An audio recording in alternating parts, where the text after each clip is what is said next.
The bees, Bernard! Mind the bees!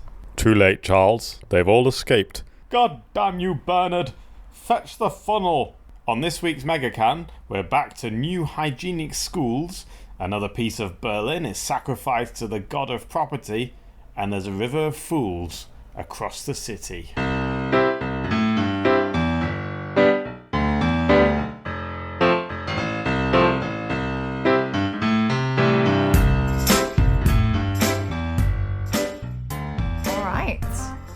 Good evening, everyone. This is Megan. This is the latest episode of Megan's Megacan. I'm here with Conrad Werner. Hello. Hello. It's been ages, hasn't it? Since you've been here. Because I thought I had the Rona. It's nice to be back. Yeah, it's nice to have in you back. your lovely book-filled house. Yeah, they're useful for recording podcasts because they absorb a lot of sound. Yes. They create a kind of sound studio, having a load of books. That's why I've got them. Also useful because you lend me them, which is nice. How are you today? Hot. Boiling. It's really hot. Sticky. I'm sure everyone who's listening in Berlin and other places in Europe will also be feeling this stickiness. I was looking at a poor man opposite me on the train today and I was like, wow, he's really sweating, that poor man. And then I caught a glimpse of myself in the window and I was like, I am also really sweating visibly. Yeah, I'm glad I didn't have to ride any public transport today.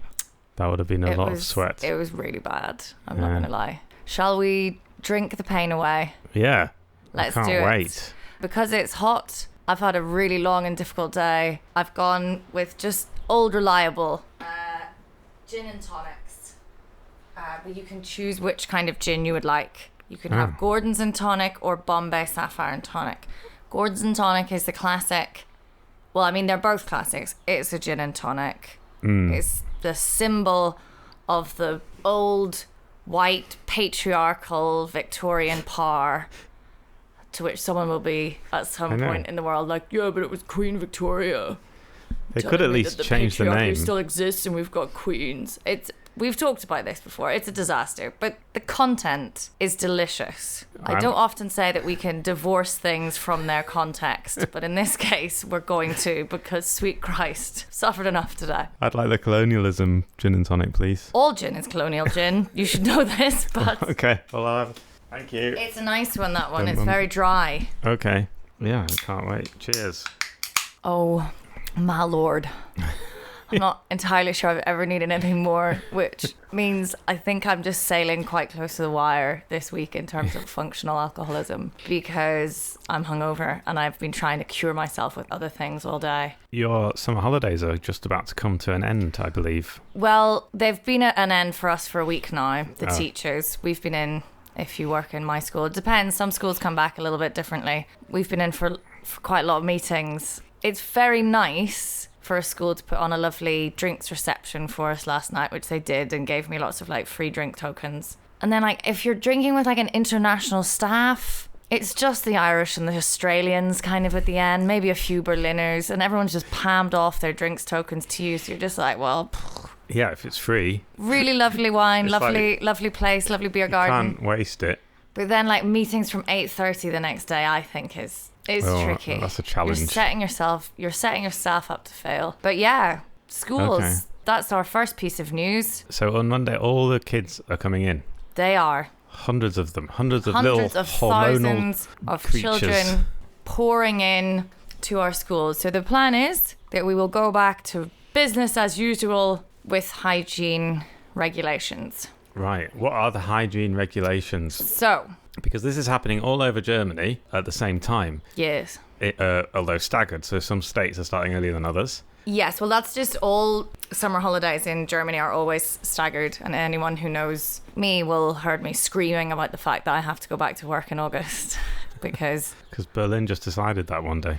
It's all the Bundesländer go in rotation, but I think some don't play ball on the rotation thing, which means that everybody has to rotate like a little bit more. And I think those people are Baden-Württemberg and Bayern, who just like, along with every Catholic holiday, you name it, they take it. They take like ages in the summer, I think.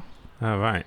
So hygiene regulations. Right, for yes. this. What do you have to do? Well, all schools have been working really hard on their hygiene concepts, and if they're anything like us, have been having meetings about it where all the teachers like quietly die inside because it is simultaneously like really tedious and also really terrifying and really sad that we have to kind of think about this. I don't know.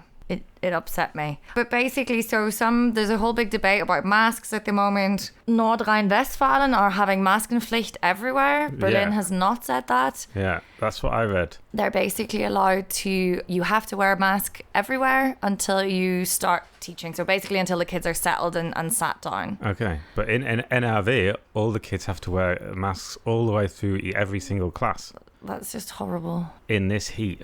Yeah. I mean, they'll get through it. Like, it's not that hot. I do not want to give any fuel to the flames of the idea that wearing a mask is unbearable and we'll die. It's not very pleasant. It'll be fine. But for 8 hours, it's tough as a kid. It really is. I mean, there's no two ways around it. And like younger kids are just not going to be able to manage it. They don't. So this is what I read that is happening, I think, in Mecklenburg-Vorpommern, where they've already had to shut down 2 schools already after a day because some people. So I think 2 teachers were tested positive. Apparently they've organised like staggered timetables. That's one thing. Also they've made like a one-way system in the corridors. Yeah. Have you done that? No. So schools have to have a hygiene concept, and the Senate could well come out if there are cases and say, right, well, okay, let's have a little look at how, schools have to come up with their own kind of concept, I think. And that's been happening kind of throughout Corona. Like schools had to get really on board with that. What you're trying to do also, we're trying to like limit contact between kids. So maybe not like they're supposed to now have their own part of the outside area where they just stay with their year group. And we have 2 break times now, actually. That is something that we're doing. So not everybody is all together at break. Right. And what is happening in the playgrounds? Do they all play separately? They have to play separately, yeah. But with us as teenagers, they just kind of like sit around and talk furtively to each other. The younger ones run around a little bit, but that's okay. We're just going to see what happens, but it's really stressful. And I'm saying that as someone who's quite relaxed about it. How do the teachers feel about it?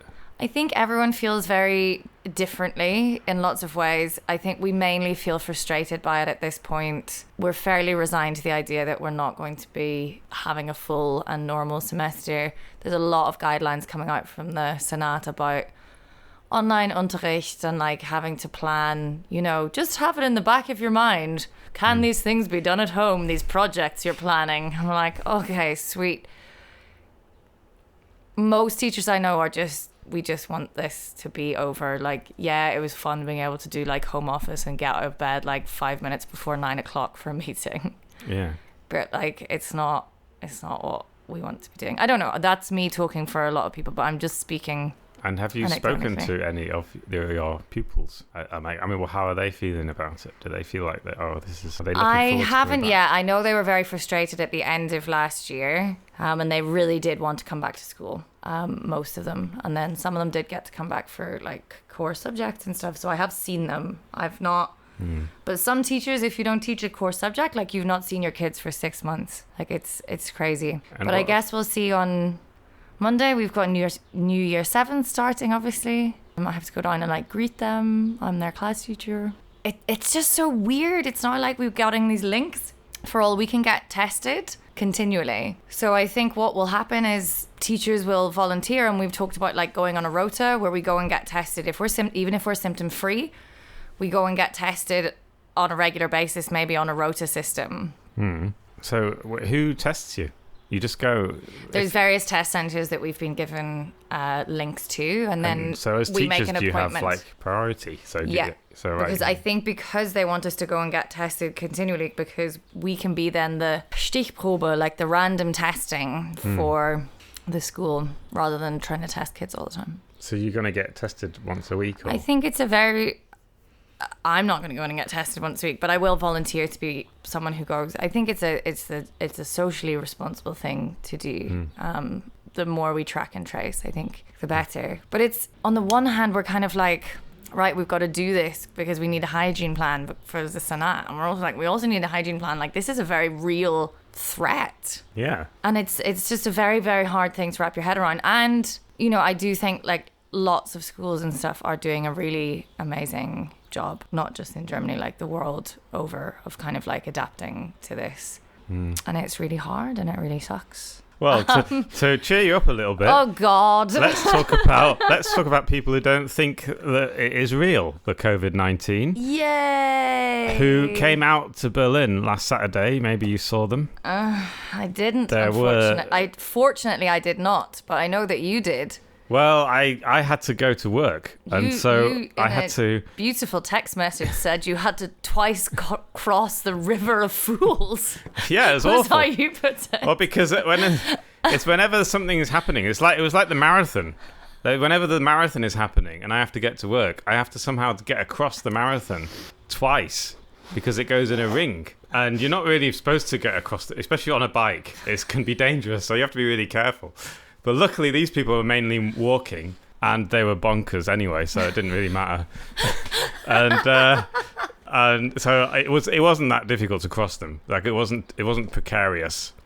But and yeah. paint us a picture in our minds Of who who was out there.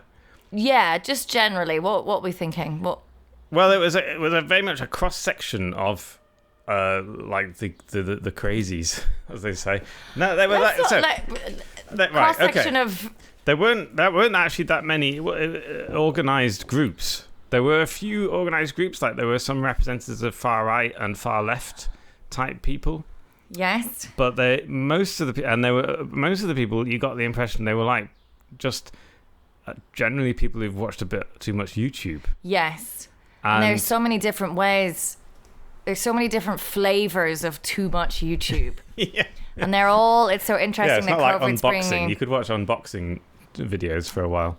That's probably. If you're like 4. They love that. It's weird, but that's a whole other podcast, which we're not going to record. No. So it was dubbed the Day of Freedom. Yay. Because they wanted just to be free of the pandemic. They were like basically People protesting against the pandemic. They said I hear you. Yeah. And they don't think it's real. They think that it is being an authoritarian government is trying to push this pandemic so that they can introduce, like, I don't know, drones and AI or something and make you take a vaccine. It wasn't very clear what they were protesting against. No, and this is the same people that will not be out protesting the use of drones or the fact that all those drones go through that place in Germany to go and kill people in the Middle East. It's not about the drones. No. Also, what exact authoritarian thing? Like, we can't go to clubs in Berlin at the moment. Yeah, exactly. There aren't any bloody measures. Like, the only thing you can't do is go to a nightclub and dance. But you can go to a nightclub and drink. I think also, like a lot of people are really, really suffering. The aftershocks of this are ongoing, and it's not even like aftershocks yet. But yeah. And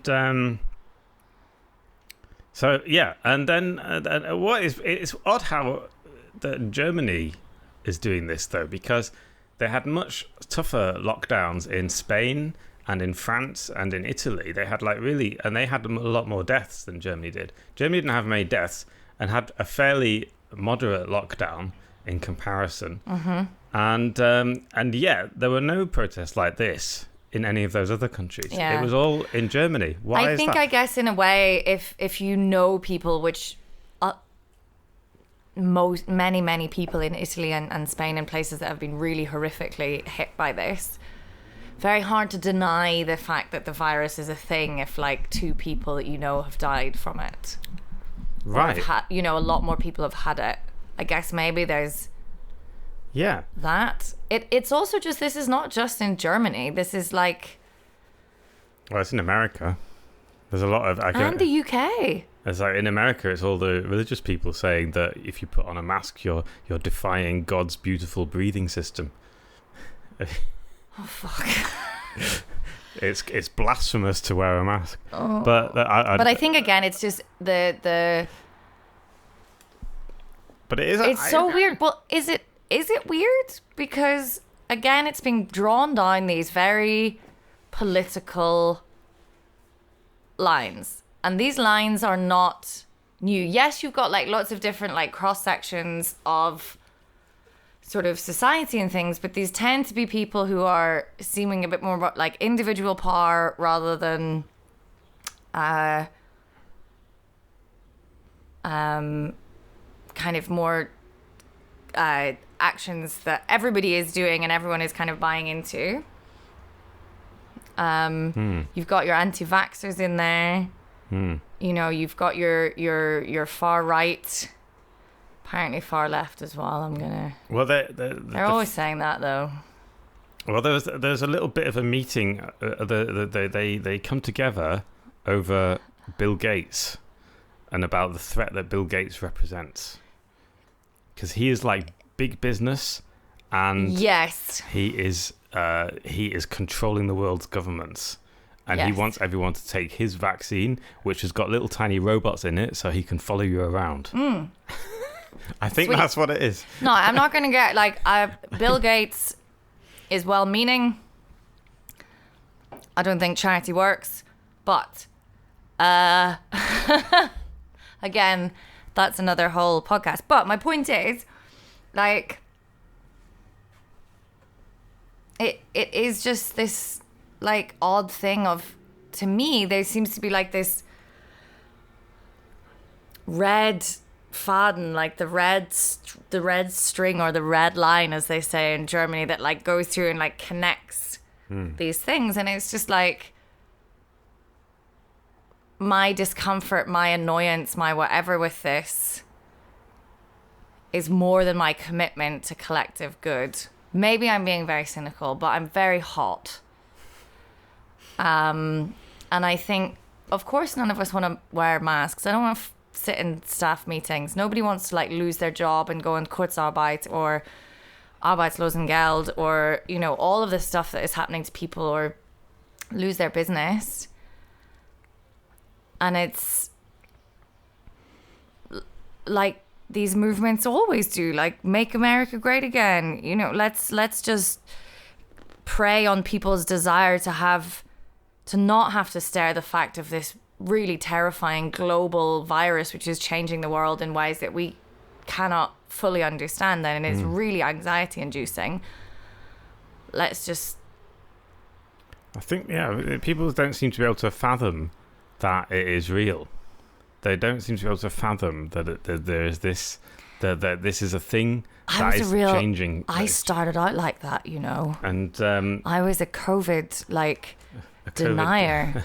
My friends are apparently like worried about, they were like, she's gonna be like our risk person, she's gonna give it to us all. I was like a total dick.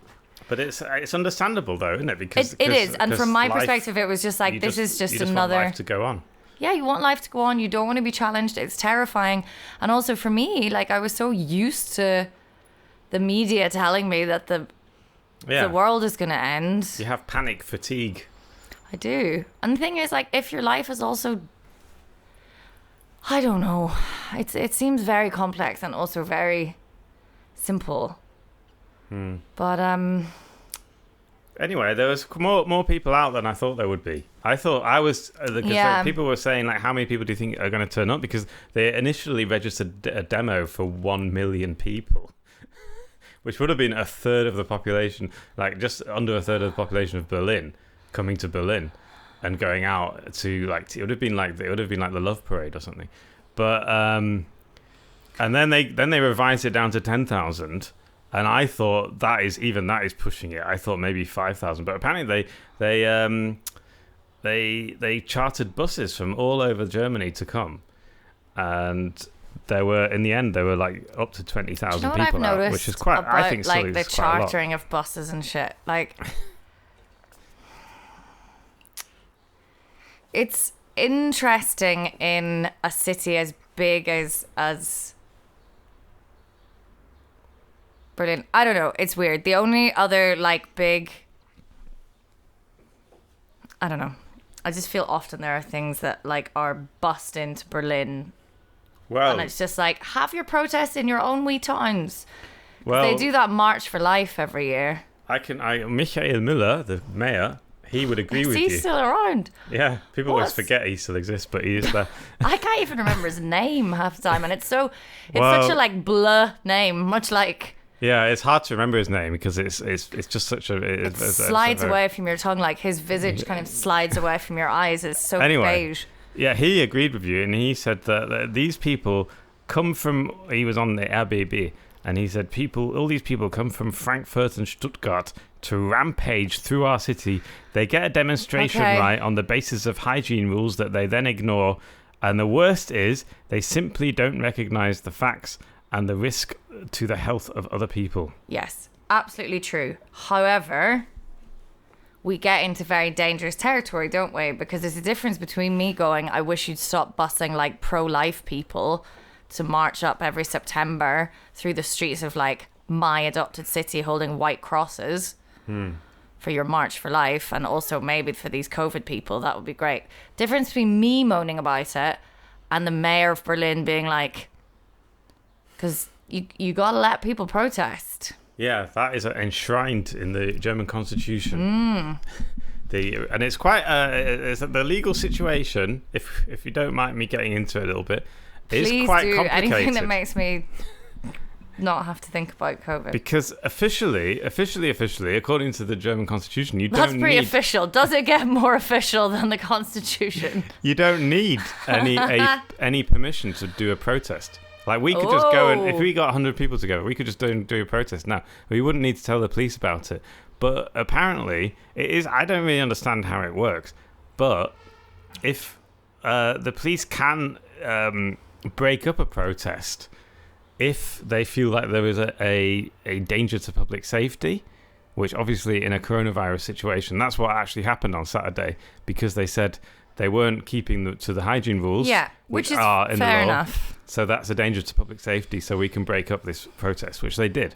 And also they can, if anyone is carrying weapons, even if they're not using them, if you're carrying like a baseball bat, you can't go around, 100 people can't go around with the baseball bats in their hands. That would be an illegal demonstration. So they could break that up. Yes. But then, of course, we get to the problem. So as someone who's sometimes in a minor way involved with like doing protesty things, there's always this thing of like, right, well, we need to announce it to the authorities, you need to register it, da, da, da, da. But apparently you're saying that you don't actually technically have to do that. That's like you being giving them a heads up and whatever. Yeah. And I imagine people do that because then it means the police are more amenable. And then we get into this discussion about how much do we rely on the police to be able to carry that responsibility of what protests will be allowed to take place Yeah. and which won't. I mean, this happens And I in wish other I countries could too. say that I would rely wholeheartedly on the Berlin police to be like, whatever the protest is about, we're just going to make sure you are kept safe. Yeah, and we're And going to everyone close the is roads, safe. for example. They have to know so that they can close the roads. But so there were other protests last Saturday, one of which happened in Neukölln, I know. where you live, Yes. in the Schillerkies, near the bar Syndikat. Yes. I didn't actually. For 2,500 shame, people. I was not at this protest. Do you know what the Syndikat is? Yes, I do know a little bit, but I'm going to tell you what you know and then you can fill it out. So the Syndicat is a sort of alternative bar that's been running for like, I think 35 years today. 35 years I read today. Yeah. And like a lot of these spaces is a really important part of certain communities and certain areas. In lots and lots and lots of different ways. And so many of them of these spaces are under threat from investors who see a funny little graffitied bar and they're like, how is this even important to anybody? I mean, you can get wine for €2. Well, probably they also think no one's going to rent a flat if there's one of those bars at the bottom of it, so we need to get rid of it. Well, exactly. Because they want rich people to move in, because their rents are quite high. Frickin' Shillerkeys as well. I don't live in Shillerkeys, but it is really nice. Yeah, it's lovely. And everyone wants to live in there, but I'm sorry. Oh, I wish I could just make it like it. Yes, anyway. So about 2,500 people went out on Saturday, and the demo lasted less than an hour because police broke it up, because there were a lot of linker Autonormen there, and there is generally a lot of tension between police and linker Autonormen. And according to the Tagesspiegel anyway, they were throwing stones at police. So the police broke it up, and they were also trying to smash windows in new apartment blocks that are being built. Interesting, because that is not what I read. What did you read? On left-wing Twitter today. The story that I, very briefly, and I hold my hands up, this was literally scrolling through Twitter on my way here, that there was actually a celebration planned where they were going to screen documentaries and films and things and show some art in celebration of the 35 years of Syndicate. And then at last minute, maybe it was a quasi demo or something, and the police cancelled it. Oh, you're talking about the one last night, though. You're not talking about Saturday. Well, I'm drunk now, just full disclosure, so I can't be expected to keep straight in my head to events. I'm so sorry. Well, the one that on Saturday lasted an hour because it was quickly broken up, and there was a lot of violence, a lot of people, police. I don't mean that in a individuals getting hurt way, but come the fuck on. Yeah, there was it got violent, it got tasty, and then they had another one planned for last night, which was registered for the whole night. So it started at 10 p.m. and it went up to 10 a.m. or something like that. Because people are grieving. Yeah. And I think that, and then at the last minute, the police said you have to move it out of the way. You have to move it down the road to the square, which is 100 meters down the road, because we need space to let the Gerichtsvollzieher in, the court officials who come in and seal, because this was eviction day. Today was eviction day. Yeah. So the court official has to come and basically change the locks in the doors and lock it up and clear it out. So they did that, and the last minute the police said you can't do it, and there was about 40 arrests last night. And I went there this morning, and local residents told me that they'd seen police beating people up, and I saw when I was there about an hour later. And it was still a lot of anger and bitterness in the streets. Yeah. I saw police and locals really shouting at each other. Mm-hmm. At one point there was still riot vans all the way along the road, and police just hanging around, just looking at people. 700 cops came out last night. Yeah, deployed. 700 in fucking riot gear, And what were they doing? They were protecting the property rights of a billionaire property fund from the UK, which pays its taxes in Luxembourg. That's what they were doing. We were paying to protect, as taxpayers in Germany, we were paying to protect the property rights of an offshore property investment company, and the police didn't really care. I saw one guy, I saw that there was a lot of anger in the streets. I was standing with a couple of other people, and the police came and said, "Can you move onto the pavement now, please?" And then this other guy who's next to me said, "Aren't you ashamed of yourselves?" And then this other time there was this altercation with this woman, and then the policeman got into his van and he turned on the loud hailer and he said sarcastically, "So is the Syndikat staying open or not?" He was he used his loud hailer to take the piss basically. And there was a lot of on the ground, a lot of tension. Yeah. But the people who are benefiting from all this tension in Berlin. I have no idea. Don't give a shit. They didn't even turn up. There was an eviction hearing last October when the Berlin court decided. No one from the company, no representatives of the company actually even showed up for the eviction hearing for last October. And they wonder why people might throw a few stones at the police. Yeah. And there are so many layers to this. And I don't think it is helpful to label all cops as bastards, to use a popular phrase. I really, really don't. I don't think that's fair. And there comes points. You have 700 state operatives there. And as you said, deployed against people who want to keep a community space open in their community. And you've got 700 people in there representing foreign powers. It's mad. Yeah. Like, and we don't see the connections between things. Like it looked like a fascist thing, some of those videos today, where you've got like rows of riot police marching through civilians. Like your police force, to me, should not be deployed. If we have a true democracy, what about this is democratic for the German people? How is democracy playing out here? Well, they're way represented by the state parliament, the Berlin State Parliament. Well, what are they doing? Well, the Linke and the Greens are very critical of the way the police were used and the way the police were right, and that made a difference, did it?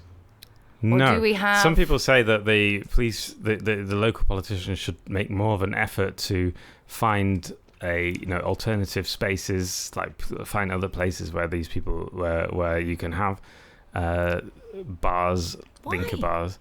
No. Well, anyway, there was no effort We're made. not moving hundreds and thousands of people whose lives have been positively impacted by a space like Syndicat, so some dude can make more money in Britain and doesn't even show up. Like, this is what... Like, this... I don't think party politics is working anymore. I don't care if Die Linke say that this is...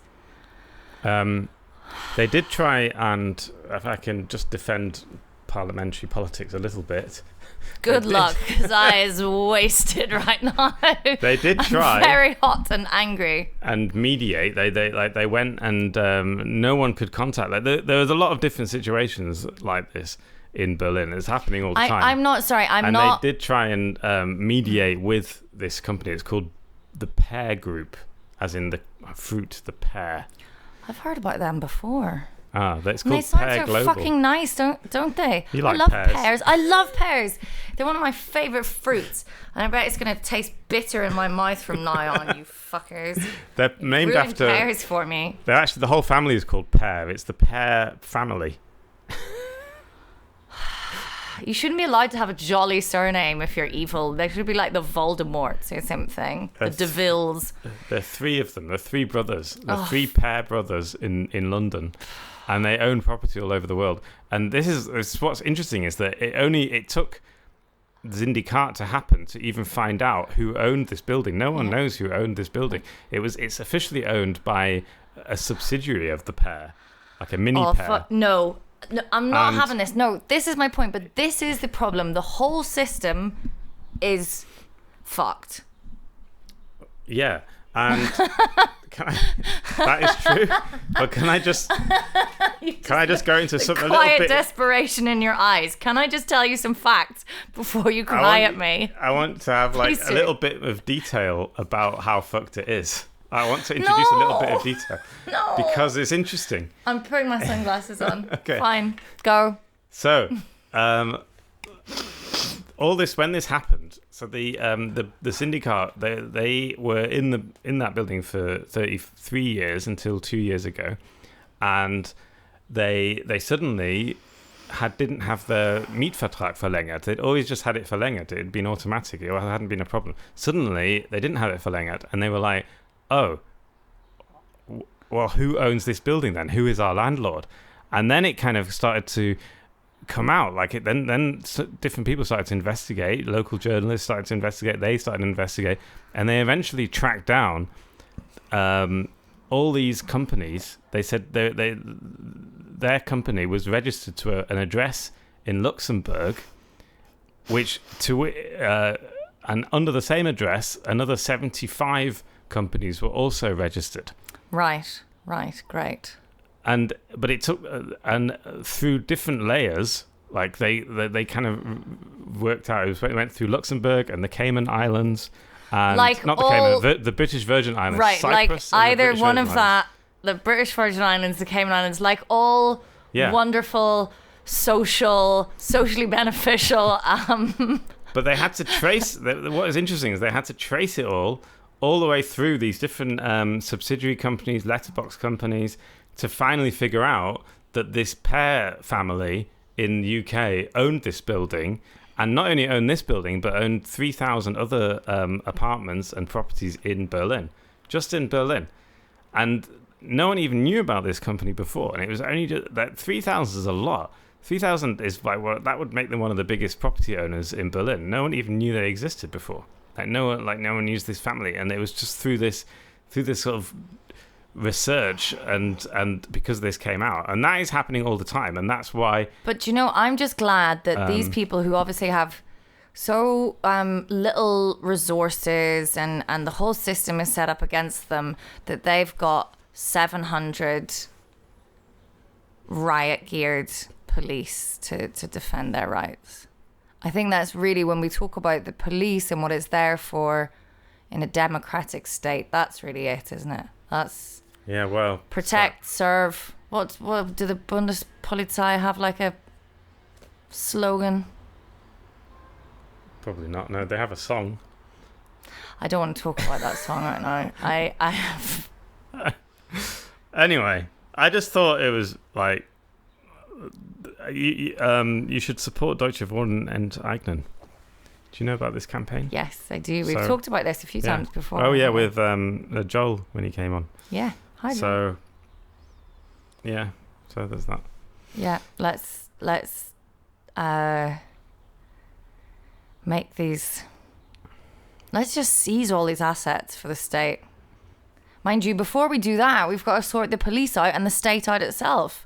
Because then you're just taking it from the pairs and giving it to the fucking goons in the CDU. You're going to fucking give it to Volkswagen. That's my favourite thing you've ever said to me, was the CDU was the political wing of Volkswagen. Yeah, I think about that at least once a week, and I chuckle to myself. My hand holding this mega is so sweaty. All right, I think that might be a good point to on that wrap up note. Now that you've got sweaty hands, everyone stay hydrated. On a hot weekend. Yeah, please, if you're a police person, you don't have to do it. Well, be nice. If my job was like, right, so part of Corona is we're gonna just like whack the kids with billy clubs. Like, I'm a strict teacher. I think rules are good sometimes. I'm not gonna do it though. Fucking 700 to go and close a bot. Sorry. Stay hydrated, everybody. Enjoy the lovely weather. Yeah. Thanks, Conrad, for depressing you again. All of that again. Goodbye, everybody. Bye. Bye. Thank you for listening.